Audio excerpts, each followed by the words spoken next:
Brendan Donovan's All-Star Week is in the books, and how about that home run derby to end the game? We'll catch you up on the week that was in Atlanta and prepare for the second half of the Cardinals season coming up on B-Schaeff Daily.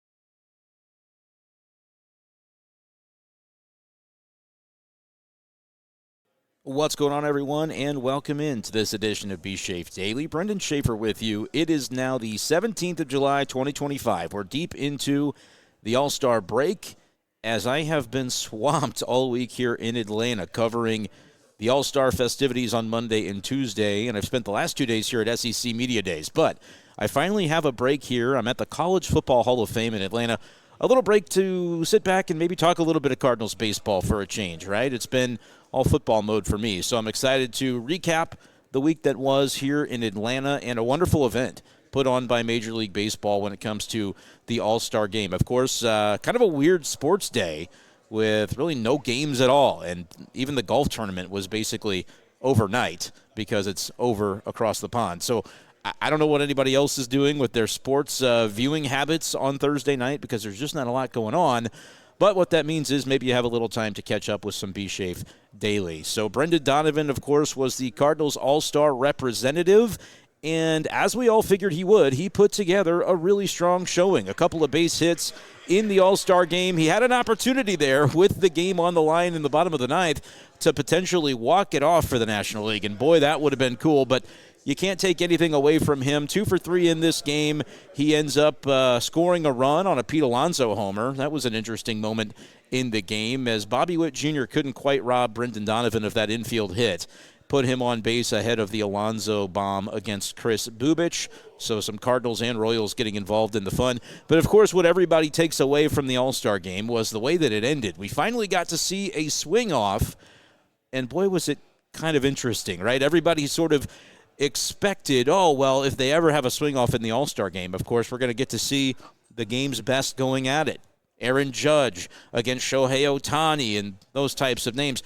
Well, neither of those guys were involved in the swing-off, and for practical reasons, that's not really a surprise. It maybe took some people off guard, though, because when, however many years ago, MLB announced that, hey, this would be the way we would end the All-Star game if it is tied after 9 innings moving forward, with a home run derby swing-off, you kind of let your imagination wander about the game's biggest stars being involved in that moment. But realistically, guys like Shohei Ohtani were not even in the time zone anymore.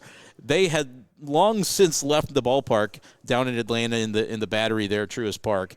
And look, some of them stayed. Obviously, guys like Pete Alonso probably has thought of a moment like that ever since they announced that it could become a possibility, and there's just no chance he was going to leave. Of course, he didn't get a chance to swing because the guy that feels like he was built in a lab for a moment like he had on Tuesday, Kyle Schwarber, 3 swings, 3 home runs, epic excitement there at Truist Park.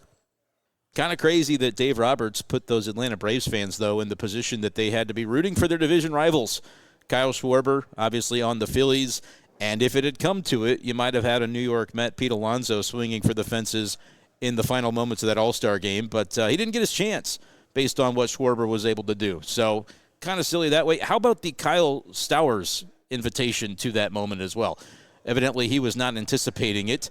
I like the fact that they had guys on the field interviewing the players as it was going on, and they put a microphone in his face, and they say, Kyle, what's going through your mind? He says, well, I had no idea this was even a thing. Dave Roberts had only told him minutes before that it was going to happen. I like to imagine, even though there was some reporting, and I believe it was Dave Roberts that told some of the media there after the game, that, this was predetermined. Like, if we ever got into this situation, we would have these guys line up for the swing-off home run derby, and that he had to compile that list the day before. That was what Dave Roberts said. I have no idea. I was not down in the clubhouses after the All-Star game, even though I was there to cover it. So not 100% clear on what went down there at the end. But I like to imagine the National League coaching staff sort of scrambling around there as the game gets tight in the ninth inning, going, hey, has anybody seen that blonde kid from the Marlins? Because we got to figure out a way to get him in here. He's going to bat for us in the home run derby. Kind of funny to me. Maybe not funny to anybody else. But it was interesting. I mean, it was an exciting way to end the game. It is a little bit odd to me that the next day, it seems like every show we were talking about, well, is this what MLB needs to do now for the regular season games? For me, I think you can leave it in the All-Star game. It was a fun novelty, but with certain things like that, you don't want the novelty to wear off. And also, baseball is with a pitcher and a batter, not just how far can you hit the ball. So to decide games on that, wouldn't be a big fan of it. I guess you could make the case, though, that in hockey they do something similar with the shootout at the end of overtime. But that's after an overtime period is played, too. So could you make a case that, all right, after the 12th inning or whatever, if the game is still going, then you can go into the home run derby swing off? Yeah, maybe you could convince me of that, but I was pretty comfortable with it remaining as a novelty that you can use in low-stakes environments in the All-Star game. I think there's a big old can of worms that you would maybe be opening up if you decided to go further than that. But that was sort of the All-Star game experience. The covering it was great. Atlanta really did put on a great show. They've got a lot of great facilities down there, and the Home Run Derby Day was wonderful. The All-Star game itself was really cool. Just being down there on the field, I was actually kind of remotely doing my radio show, The Big Show, from my phone on Tuesday afternoon, was trying to watch some batting practice, but they actually had the tarp on the field for a little while there before the game on Tuesday. That kind of cut into the time for the National League to be able to do their batting practice, but the American League guys ended up having a pretty lengthy opportunity. Aaron Judge taking batting practice, and you're right there against the cage with Joe Torre standing by in full uniform. That was really cool to see as well. Just a really cool kind of atmosphere and environment to be able to take in and see them, just how many people were there. Media people were there to see, for example, Shohei Ohtani just walking out of the dugout for the team picture. Like, you can get a really sense, you can sense the gravity of his superstardom in a moment like that. So it was a really fun experience. Excited to get back to games that count and talking about the Cardinals on a more regular basis again. But this has been a fun week. And, of course, a lot of what I have done down here has been football-based. I even attended a soccer game on Wednesday night. Atlanta United was against the Chicago Fire. The main reason, and I'm not the biggest soccer guy in the world, it was a really cool experience, but the main reason I went is that I had never seen the Mercedes-Benz Dome, stadium, whatever they call it, the big spaceship down there in Atlanta downtown, because it opened in 2017. When I was a student at Mizzou, in 2013-2014, Mizzou made the SEC championship. I went both times, but they played that game or those games in the Georgia Dome. So I had never gotten to go to this new football stadium that's not really so new anymore.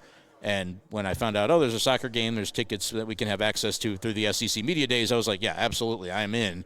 And we had an awesome time with that. But excited to get back to some baseball talk. Kind of wondering about what else we want to dive into here.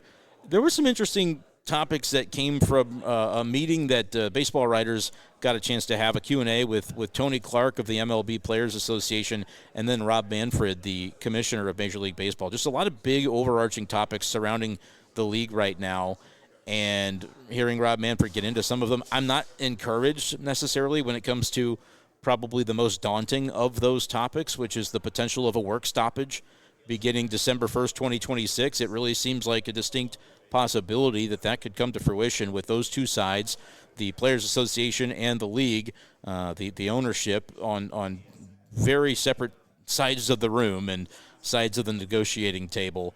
And I am concerned that what's going to end up being at the forefront of the conversation is the salary cap idea that ownership would probably love to employ. Players consider it to be a non-starter.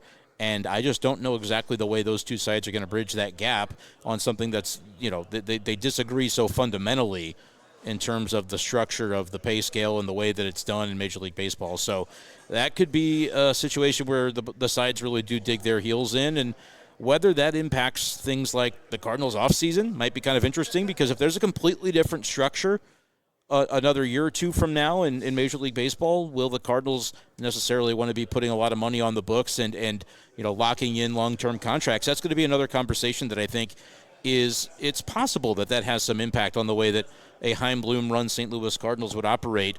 Maybe you kick the can down the road one more year before making any big splashes. But what I would be curious about is, they're probably not doing a lot in the way of massive free agent contracts anyway. But are the Cardinals going to look to re-sign and retain some of their guys that are inching closer and closer to free agency? That's going to be a huge topic for us when we get to this upcoming offseason. But if you have anything that you want to know about, hey, what did Rob Manfred say about this? Let me know in the comments below here on YouTube or in the Spotify comments as well. You're able to leave a comment there if you're interested. I don't want to just spend 20 or 30 minutes talking about all of it, but if there's a specific aspect of some of the challenges that MLB is facing and how Commissioner Rob Manfred perhaps responded to questions, whether it's, the minor league ballparks that they're having to play in or the potential work stoppage or ABS challenge system. I mean, he ran the gamut on a lot of things there. So let me know in the comments below what you want to hear about. But I'll spend a little bit of time now talking about what we're looking ahead to over the next couple of weeks, because you look up all of a sudden and you've got 2 weeks from today is the Major League Baseball trade deadline. And the Cardinals are in a position that is really, it's like we always talk about this, hey, when you get to mid-July, you'll know where you're at. Well, here we are, and I don't know that we can say with any degree of certainty that the Cardinals know where they're at or where they're heading, right? Because they're 5 games above 500. That puts them in a really solid spot, obviously. It gives them a chance in the National League table, but it's not enough to say, oh, yes, definitively, this is a team that's in the mix. 85 wins right now is the 162-game pace that the Cardinals are on. And, of course, 85 wins would be more than they had last year with fewer expectations than they had last year. So I think that based on what we thought about this team coming into the season, you would have to say, relatively successful year if they're able to maintain the current pace that they're on and finish with 85 wins. The problem, though, is that's not enough to get you into the playoffs. The Cardinals are narrowly outside a playoff spot right now. If the season ended today, your wild cards would be the Brewers would be the top wild card, which I believe would mean they would host in that opening round. I always kind of forget exactly the way it plays out. But you'd have the Brewers, you'd have the Mets, and you'd have the Padres would be the 3 teams. The Giants are narrowly outside that field, and the Giants are currently a game in front of the Cardinals. And the Cardinals are, trying to do some quick math, a game and a half behind the Padres for that final wild card spot. So you have one team to jump over, but you're right there within striking distance. I would project that line could be 86, 87, maybe even 88 wins. Are the Cardinals, without significant moves, going to reasonably expect to get to that 87, 88 win mark that'll give them a real fighting chance to get in?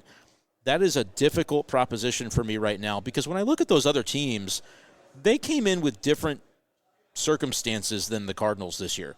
Like, the Cardinals came in thinking, we'll probably be around 500, maybe a game below, 2 games under, and that'll be where we have to make the unfortunate decision to sell, right? You trade Ryan Helsley, you trade anybody else of value on expiring contracts. I think Phil Maton is a guy that probably has a good degree of trade value to his name if the Cardinals were to look in that direction over the next couple of weeks. But they're not at that situation where the standings are telling you deliberately, hey, you should probably be selling. The standings don't tell you that. When you're a game and a half out of a wild card spot at the All-Star break, that's not the standings telling you that it's time to give up on the season. But when you look under the hood, what is our belief that this Cardinals team, and really what is their belief within the front office, is going to be able to lap a couple of these teams that, like I said, are coming in with different circumstances? They're probably all looking to add, I would think. And it's not to say the Cardinals shouldn't be. I think if they want to get anywhere, that's probably what they have to do. But we know the backdrop of what's going on with the Cardinals. John Mozeliak is in his last year. Chaim Bloom is going to take over. Any move that's made at the deadline in a year where it was about runway and about finding out what you have from within the system, you'd hate to deplete your system by trading away prospects for short-term gains. I don't believe it would make sense for the Cardinals to engage in a bunch of short-term buying types of activity where you're giving up prospects for rental players that are only going to help you the rest of the season. If they're going to make a move, and a move of substance, I think it would have to be for somebody who is controllable. But does that also open you up to the classic baseball trade where you might be trading guys from your major league roster for guys from somebody else's major league roster to try to move the team forward. It seems like a lot of the trades that John Mozeliak has made don't really fit neatly into that box, because that's a box where the moves can be a little bit all over the place. You may not anticipate exactly what would go down until after you see the transaction log. And I just don't know the creativity required to make those types of trades. Like, at times, we've seen it happen before, but the circumstances were unique, where it was Alan Craig being traded away because you just knew that the Cardinals wanted out from that contract that they felt like just they were never going to get their value on, because they felt like Alan Craig had fallen off. It turns out the injuries really did, kind of cause his career to fall off, and so it made sense to make that trade for a specific contract with John Lackey, right? That was the deal, I believe, in 14, 15, but they had the next year for John Lackey basically at the major league minimum because of a clause in his contract. So, like, there was a specific reason for that where you could easily draw up why it would make sense. The Cardinals almost might need to make the type of trade that when it happens, you go, are we sure this makes sense? Because they've got a lot of guys in that outfield mix. They've got a lot of guys in that infield mix. I mean, they've got a lot of position players that I think when we get to February of 2026, they're not all going to still be on this team. If they are, I think a stagnant offseason has happened, and that would not be for the betterment of the organization. So you could get a start now, not because, you're worried you wouldn't be able to clear the clutter come the winter, that, one winter is not enough to do the 3 or 4 trades that maybe this roster needs to kind of clear the glut of, whether it's left-handed position players and people want to have another right-handed bat in there to beef up the Cardinals' ability to hit against left-handed pitching, whatever you're searching for, because obviously if you're trading away talent, hopefully you're getting somebody back in return that can help you. But that's the trick of it. Like, there's nothing obvious to me that jumps off and says, oh, clearly the Cardinals need this style of trade. Now, they've got a lot of talented players that some of them have met expectations. Maybe some have fallen a little bit short. You've got some guys like Donovan and Nootbaar whose contracts are starting to become, I think, more of an area of emphasis where you look 2 years down the road, those guys will become eligible for free agency. And so do you decide to trade somebody earlier than you have to in order to maximize the value for that player? If it's Nootbaar, are you really maximizing, though, the value of the player when he's had a down season? And so you're not really getting the ability to trade him at his best. Frankly, if he were playing at his best and always healthy, though, you're the Cardinals, you probably don't end up in a situation where you're looking to move him. Now, specific to his situation, he is on the injured list, you'll recall, from the last day before the break, and he'll miss a handful of games out of the break, which is going to dwindle the calendar even further on what the Cardinals could potentially do with him from a trade standpoint. I don't believe he's being traded.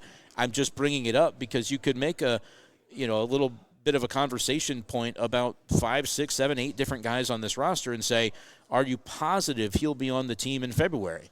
Or do the Cardinals decide to do something different from a value proposition standpoint with some of these players? And it would be anybody's guess which ones they could potentially look to trade. Like I said, you can make the case for a bunch of different guys.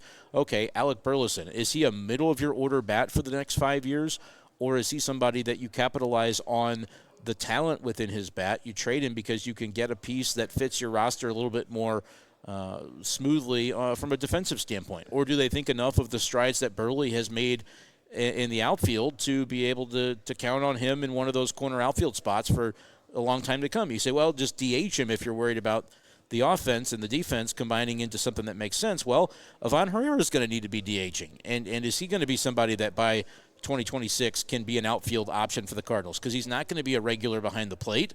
That's just, what I have maintained all year long, and I haven't seen anything that tells me, that's due to change anytime soon. Especially down the stretch this season, they're going to want to see his bat in the lineup as much as possible.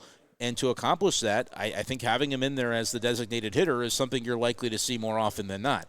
So you can't just plug Burleson there. You can't just plug Gorman at the DH if Ivan Herrera is going to be in there. So is Gorman somebody that they view as, hey, we've seen enough from him to know that actually we do want him to be part of our present and our future? Or do they say, you know what, Gorman has showed just enough that we think we can get something for him in a trade, so we're going to look to capitalize on that?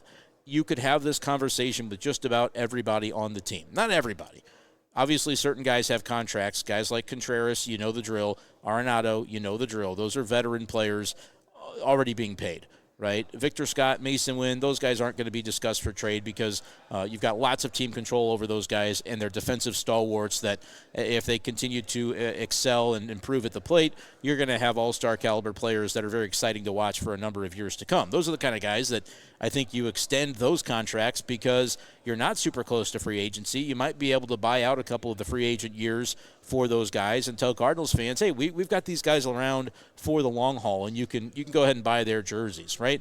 There's a lot of different guys, though, that are kind of in that in-between zone where, I mean, you could say Gorman, you could say, I wouldn't say that Herrera is anybody they should be looking to trade, but if you decided that because of the positional issues, he's the bat with the biggest upside, and so you can get the most for him, maybe you do that. I would be shocked if it happened, but I can't say definitively about any of these guys outside of basically Victor Scott and Mason Wynn that, you know, there won't be conversations because you can't just trade away the players, Cardinals fans, that you don't think are any good, right? Like, the nature of making a trade that can actually help your team is the idea that you're going to go out and get somebody that is talented and can slot into your roster. But to do that, you're going to have to give something up. And that's where I feel like we get a little bit lost sometimes when it comes to these trade conversations because, trade Nootbaar, get rid of him. Well, why? Well, he stinks, and I don't want him on the – okay, but you're not getting anything for him if you believe that he stinks and the league believes that he stinks. Now, with Lars Nootbaar, he doesn't stink. But that's sort of the point is, like, you may, as John Mozeliak this July or as Chaim Bloom in November, have to trade one of these players that with the current roster alignment doesn't really fit, but you get to decide which one doesn't fit. Do you keep a guy that has a more favorable contract situation and team control, or do you keep the guy that has maybe a slightly different contract situation, but it may not be all that different, but neither of them have a position, so you kind of have to figure out which one's going to be your DH and which one's going to be traded? Or do you find a position for one of these guys? Because, frankly, guys like Burleson and Herrera are two of the best bats in the lineup. They should be in the top 4 spots of your lineup pretty much every single day right now, and you're basically having some concern that they might be playing the same position. Where does Jordan Walker fall into this, right? He's a guy that at this point we just have not seen him develop the way that his draft capital and the hype behind him on the way up suggested would be the case. But do the Cardinals feel like there's still some trade value there and they want to extract it, or do the Cardinals feel like we're going to hold on for dear life and try to eventually get the payoff on Jordan Walker's big league career because we don't want to sell him at his lowest value? Like, there are so many interesting conversations that have to happen. I don't know that any of them actually happen before July 31st. I don't know that any of these mainstays are traded. I think if the Cardinals at the deadline, and look, this could change based on the way the weekend series goes against Arizona, but if the Cardinals at the deadline are making moves, I think it's going to be small in either direction. You could trade somebody away in a small sell type of move. Maybe it's a pitcher. Maybe it's a pitcher because you're like, you know what, we really have liked what Gordon Graceffa was doing, and we want to make sure there's a spot for him in the bullpen, and we might be trading away a reliever that, you know, is probably more proven right now than Gordon Graceffa, but we like Gordon Graceffa. We might not take a step back if we slot Graceffa into whoever that reliever's bullpen spot would be. I'm not saying that there's an obvious fit for that because if you're trading Helsley or Maton, suddenly you're probably projecting to get a little bit worse this year. But what if you're getting a really good prospect for one of those guys and the Cardinals decide, hey, it's worth it, and we're going to shoot our shot with that, and we're going to understand that there's going to be some feelings about it in the clubhouse, and we're going to need Oliver Marmol to smooth things over with his clubhouse to be able to keep things on the track if you do decide to go that direction. There's a lot of different things that could happen. I think if anything happens, and I know I'm advocating for the Cardinals not to trade away future assets for short-term gains, but it could be like the type of trade that the Royals just made. They traded a 28-year-old AAA shortstop, Cam Devaney, for Adam Frazier, who's not really a high upside bat, but is a good veteran in their clubhouse. This happened yesterday. And Devaney actually had been called up to the Royals for about a week, but never did enter a game. He's still not made his major league debut, but the Royals traded him for a guy that they just thought they knew what they were getting. I feel like the Cardinals, could conceivably, when it comes to a right-handed hitting outfield bat, and I know Harrison Bader's name has been one that has been popularized, but if you're doing something like that and the price isn't prohibitive where you're giving up a player that maybe he's superfluous, maybe he's extra compared to what you're expecting your future organization to look like. Maybe that's the type of small buy move the Cardinals make, but I do think that every game, every day is going to continue to be another data point for this front office to decide exactly what they want the approach to be.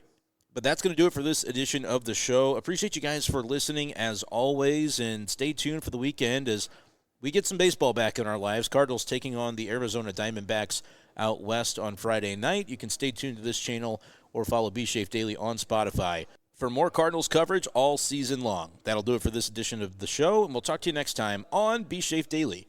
Peace.